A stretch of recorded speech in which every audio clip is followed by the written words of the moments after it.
Now, I don't know about you, but when it comes time to put the finish on a project, everything else in my shop comes to a grinding, screeching halt.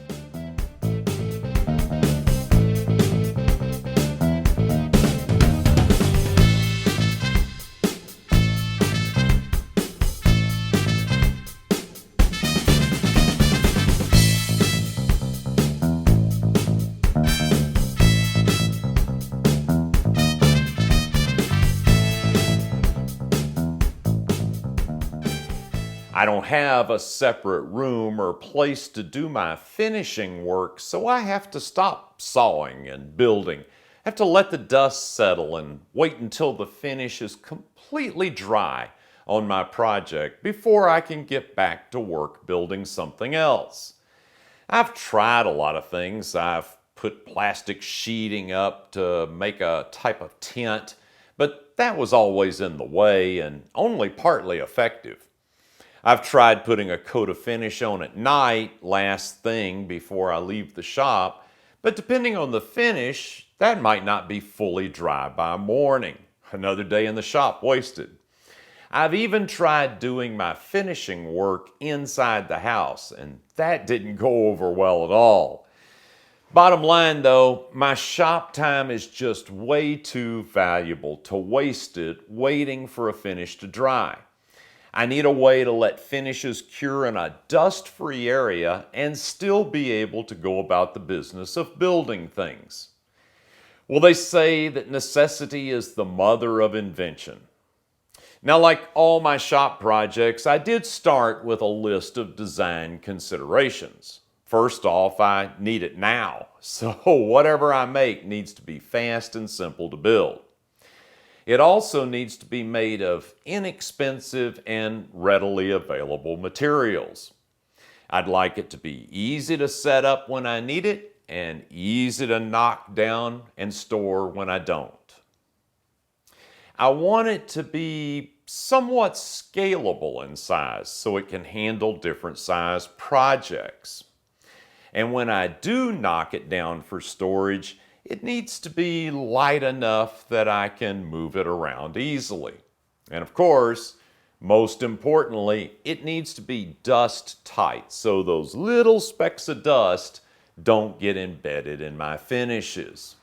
I started with the idea of just building a frame box. I could put a small project inside, lower the box over the top, and my project could dry while I went about my business of building something else.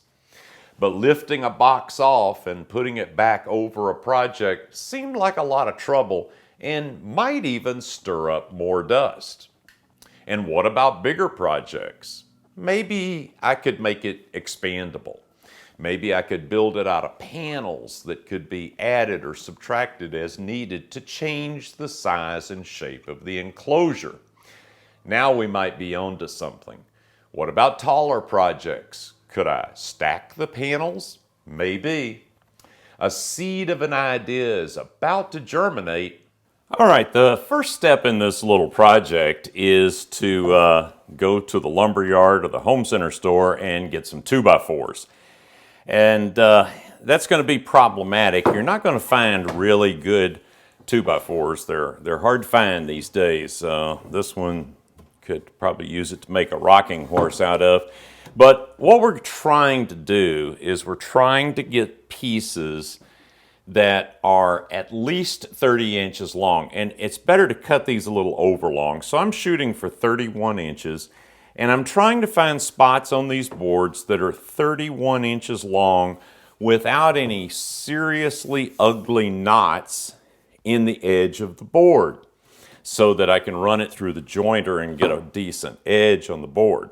So far, I've been cutting for a while here, and I've managed to get an average of about two 31-inch lengths out of each 8-foot 2x4.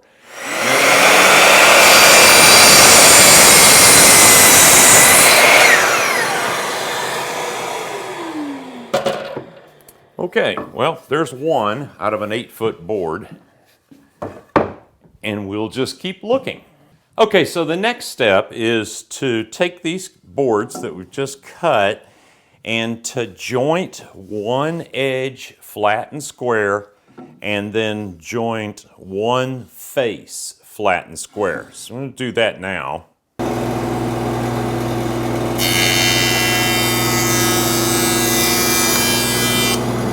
Now, when you're jointing this, what you want to do is you want to go far enough down that you take off the radius corner on the 2x4. So we want to get good, square, sharp corners.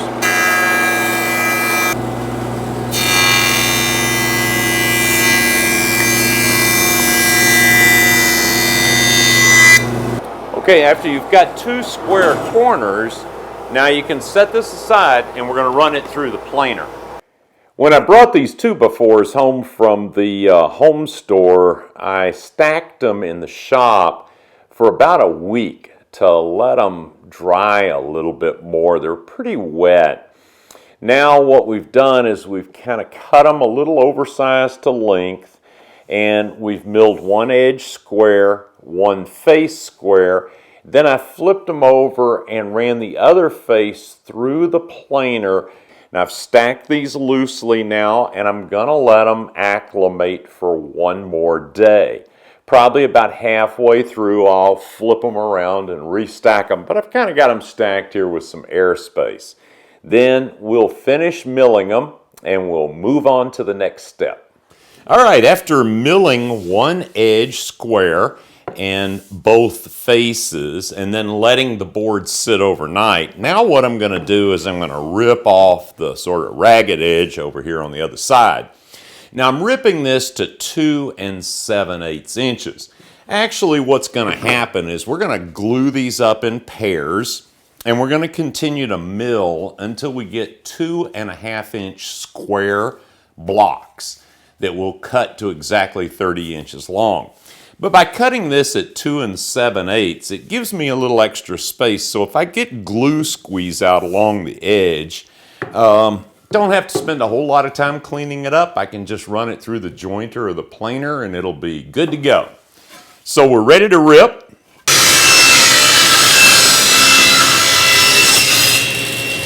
All right, so after ripping these down to 2 7/8, I have not cut them to length yet. It's going to be easier to do that after we glue them up. Going to glue these up in pairs, but I'm going to do them all at one time. I took a couple of minutes and I just went through and turned these to try to get the better looking side of the 2x4 facing out, like right there. Not that it really matters, but it's a good practice and good habit to be in. So I'm ready to glue. This is a great way to use up any glue that might be a little hinky in your shop. Maybe it's been sitting around for a while. So what I've done is I've dumped it all into a bowl. I've got a chip brush here, and I'm just going to pour this on and glue these pieces up, like I said, in pairs.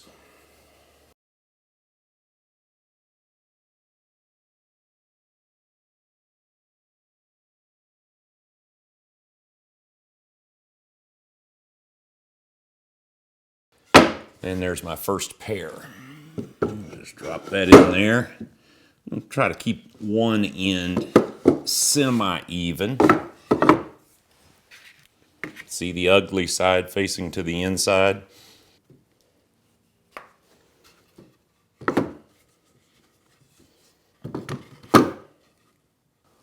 Put a couple of clamps across the top just to be safe, and we're good to go. Okay, you'll be undoubtedly pleased to know that milling all this 2x4 stock was the longest step in the process. What we have now is a whole bunch of pieces that are exactly 2.5 by 2.5 inches square. All I got to do is just cut them to length. I'm going to trim off these ends flush all the way across. I'm going to set up a stop block and cut all these to 30 inches long.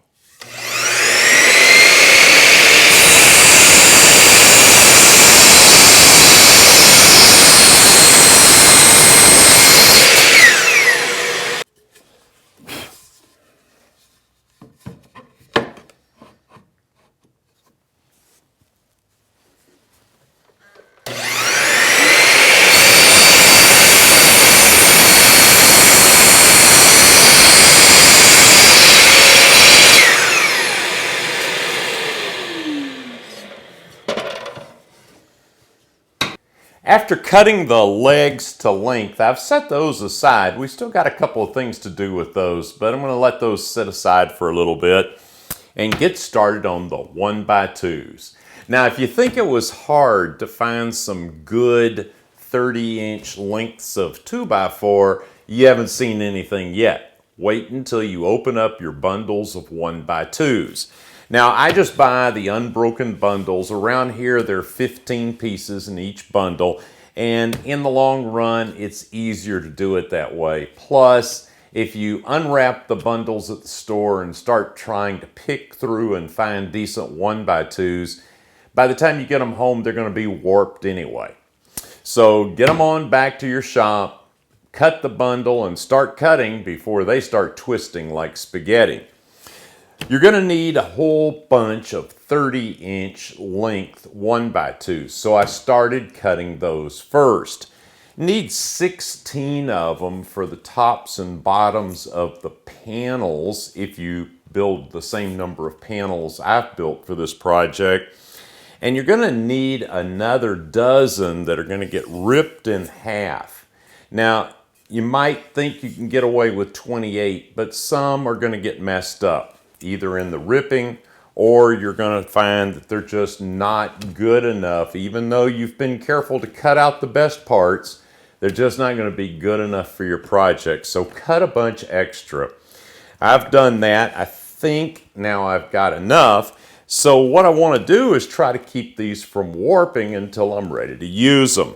And what I've done is I've stacked them as neatly and tightly as I can. And I've got this, some people call it plastic twine. It's basically shrink wrap on a roll. It's available almost any place. A lot of moving supply departments will have this. And what you want to do is once you get it started, then you want to go around it just as tight as you can possibly go.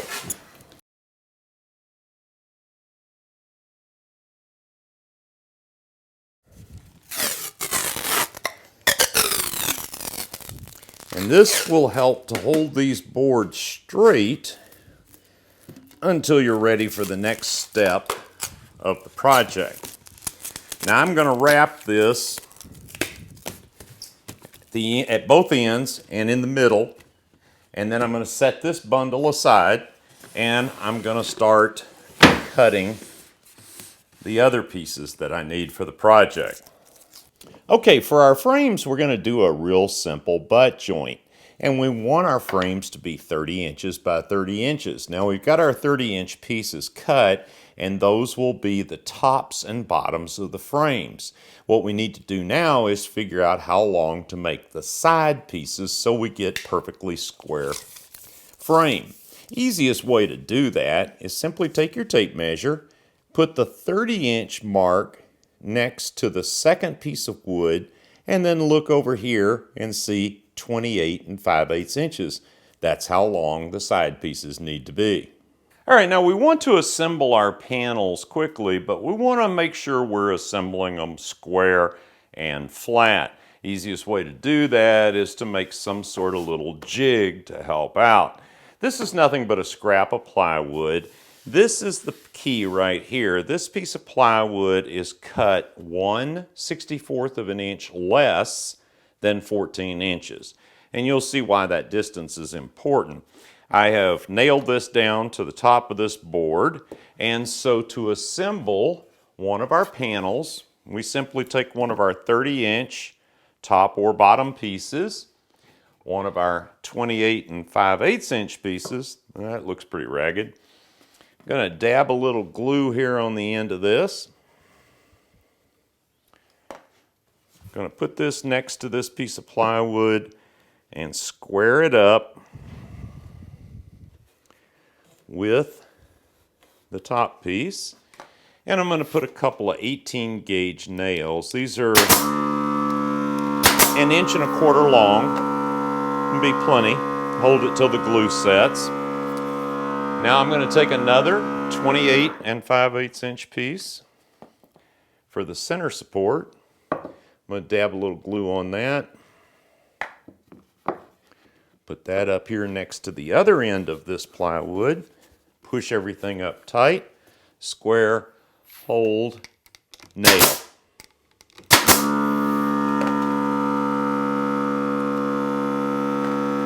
Now, I'll flip this over,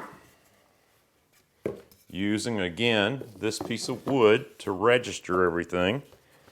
Another piece of our 28 5/8 inch stock. And we'll have the third leg, third vertical support of our panel in place. And put in a couple of nails. Now, I'll flip the entire assembly over. Registering again off of this piece of plywood here. That is making up my little jig. Take another 30-inch piece of wood, and this time I'm going to dab glue on all three pieces of wood. Put this into place.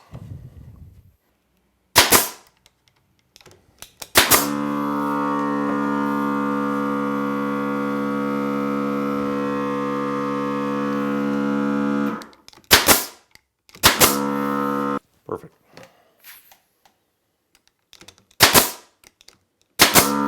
And there we are.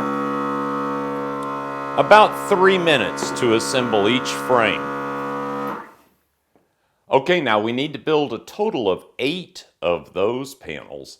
And in the next video, we're going to build 4 slightly different panels that will be our hinge panels.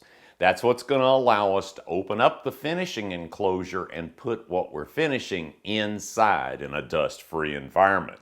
So in the next video, we'll finish making the legs, we're going to cover the panels, we're going to attach the hinges.